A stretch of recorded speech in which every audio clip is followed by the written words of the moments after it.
Hey folks, so today's video is just going to be a little bit special and we're going to talk a little bit about option strategy. So when we're doing options, I think the first rule is you don't really use options to gamble. Your options are meant to hedge your portfolio. So for example, we're going to look at Apple and we're going to look at this options contract. So I'm going to go ahead and pull it up right now. So this is an image of the options contract. So what I'm looking at, now I'm not telling you to go out and buy this. This is purely for educational purposes right here.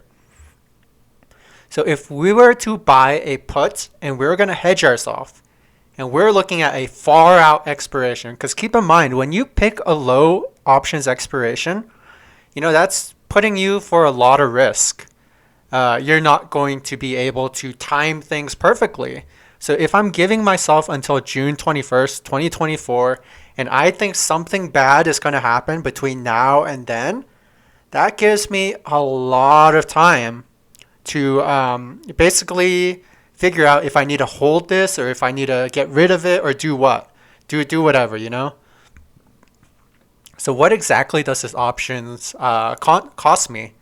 Well, if I'm picking the 180 strike put, that means I'm deep in the money. Because where is Apple sitting right now? Apple is sitting at about 155.83. So going back to this image right here, if I'm doing a 180 put and the premium is about $30, what is that implying? It's basically implying that, for me to make a lot of money, I would need Apple to fall underneath 150 by this date. So what this contract is basically saying is, hey, you know what? If Apple is going to go underneath 150 at any point in time, I'm likely going to make money. And why did I pick this 180 strike? What's so significant about 150? Well, we're going to go back to this Apple chart. Look at this black line. So if you look at this black line is pretty much 150. Now look at these vertical lines. Each of these vertical lines is representing a quarterly change. So, right here we enter a new quarter, enter a new quarter, enter a new quarter, enter a new quarter. So what does this all have in common? Well, at each individual point, we are tagging 150 every single quarter. We tagged it in this quarter. We tagged it in this quarter several times, may I add. We tagged it in this quarter as well, twice. Notice we had this huge rally in between. So yeah, you could have got scared out of your position. But do note that we actually ended up way back down here. So, we tagged this 150 area several times. We even tagged it right here. We tagged it right here. And we tagged it right here and right here. Now, what about this 157 area? I'm going to go ahead and turn this black as well. So let's go ahead, change that line to black. There we go. So we tagged it in this quarter. We tagged it in that quarter.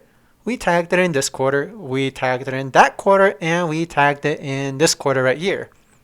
So honestly, you can move up your options expiration strike to where, we're hitting around this target right here.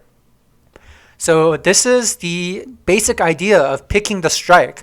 You don't just want to pick whatever strike. You want to pick a strike that makes sense.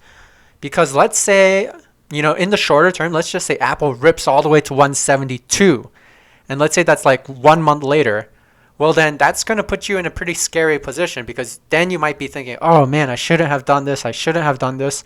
But if you're looking at the basically all this information right here, this is basically saying, hey, you know what? For the last 1, 2, 3, 4, 5, pretty much 6 quarters. For the last 6 quarters, we have tagged this region several times.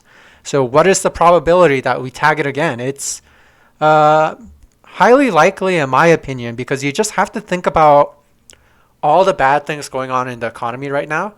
You have to think about where interest rates are going to be. You have to think about how our economy could sustain 5% interest for a longer period of time.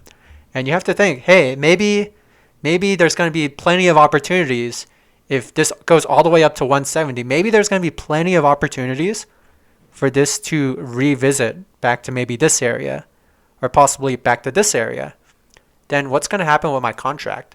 I mean, at that time, I'm going to eat a little bit of theta, but I'd probably be very close to this premium right here if we went all the way back to 150. Maybe I might even be up a little bit because maybe volatility at that point in time is a little bit higher.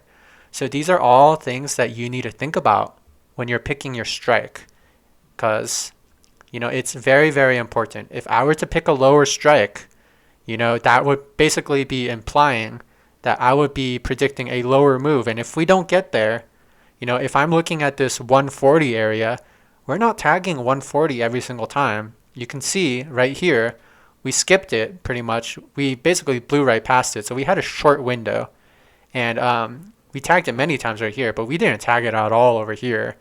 So if you're just looking at probabilities, where are we tagging it the most? Your strikes are probably best set to where the premium, the strike minus the premium, if you're looking at puts, will be somewhere in this area right here. So hope you guys enjoyed this video and have a good one.